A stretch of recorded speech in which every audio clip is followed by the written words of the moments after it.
Kiki's Delivery Service. Chapter 1, Part 1. Whatever. The beginning of the story. Once there was a little town sandwiched between a deep forest and gentle grassy hills. The town was built on an easy southward slope, its roofs the color of dark slices of toast, all in a row. Clustered in the center of town near the train station were the town hall, the police station, the fire station, and the school.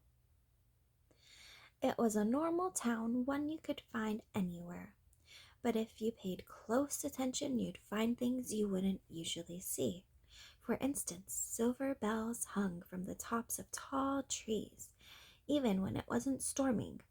These bells sometimes made a racket with their ringing. Then the townspeople would turn to each other and smile, saying, "Little Kiki must have got caught again." But how could someone so little ring the bells in the treetops? Well, if you looked to the east and peeped into Kiki's home, you'd find the answer. On a gate pillar facing the road hung a sign that read "Sneeze Medicine," right next to a big green gate that sat wide open. Beyond the gate was a large garden and a single-story house. The garden grew herbs in neat rows with broad leaves and pointy leaves, all different kinds, and a pungent scent filled the area. The smell continued into the house and was strongest around the copper pot in the kitchen. From there you'd have a perfect view of the front living room wall. Instead of paintings or family photographs, as you'd expect, two brooms made of bundled branches hung there, a big one and a little one. And from the living room you could hear the family's voices as they gathered for tea. "Kiki, when are you planning to leave?" said the woman's voice, full of disapproval. "I think it's about time you let us know. You can't keep putting it off like this." "That again?" The little girl spoke now, somewhat annoyed. "Don't worry, Mom. I'm your daughter. After all, I am a witch. I'm thinking about it." How about you leave it up to Kiki, dear?" a calm man interjected. "Until she decides for herself, you can prod all you want, but it won't make a difference."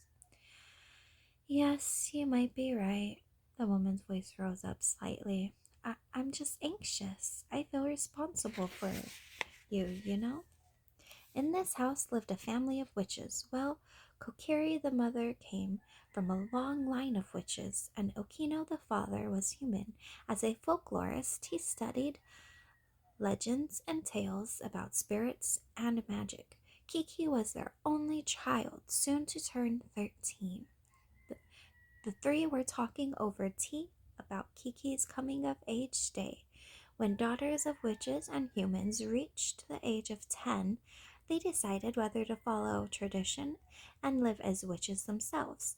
If a girl picked this path, she promptly learned her mother's magic and chose a full moon night of her 13th year as her coming of age day. For a young witch, this meant leaving her parents' house and moving to live on her own in a town or village in need of magic. Of course, finding a witchless town on her own is a difficult thing for a little girl to do. But over the years, witches' powers had grown weaker and their numbers had dropped. Such important tradition helped them survive as well as share the existence of witches with as many towns, villages, and people as possible. At age 10, Kiki had decided to become a witch and learn Kokiri's magic right away. Kokiri had two magic abilities. The first was growing herbs to make sneeze medicine, and the second was flying through the sky on a broom. Kiki quickly got the hang of flying, but as she grew older, she often found herself distracted by all sorts of things.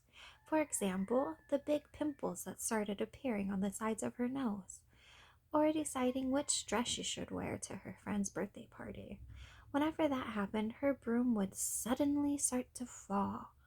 One time she was so busy thinking about the scratchy new underwear she was wearing, she ran into a power line. Her broom broke into pieces, and Kiki herself ended up with bumps on her nose and both kneecaps. Soon after, Kokiri tied bells to the tall trees of the forest.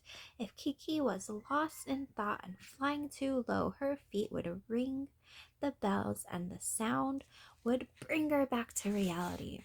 Fortunately, there were ringing bells, much less than they used to. Meanwhile, there was the sneeze medicine making, but Kiki didn't seem to be cut out for it.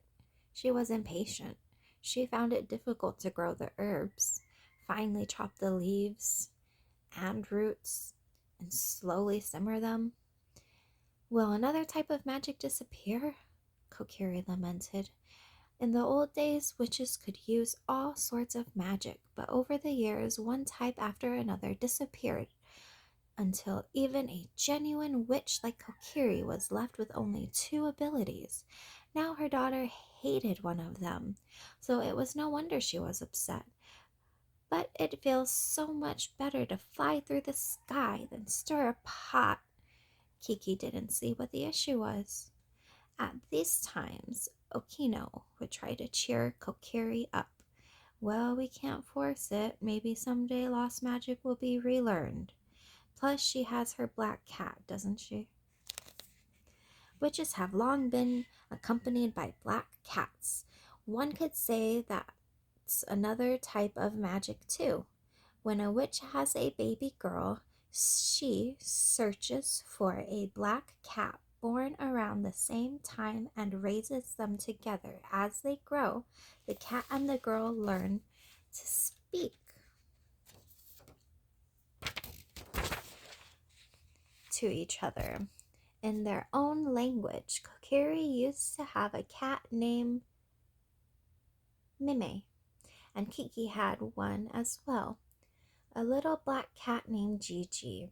By the time the girl came of age, the cat would be a precious companion and someone to turn to during good times and bad. Eventually, the girl would grow up and find a new companion to take the place of her cat.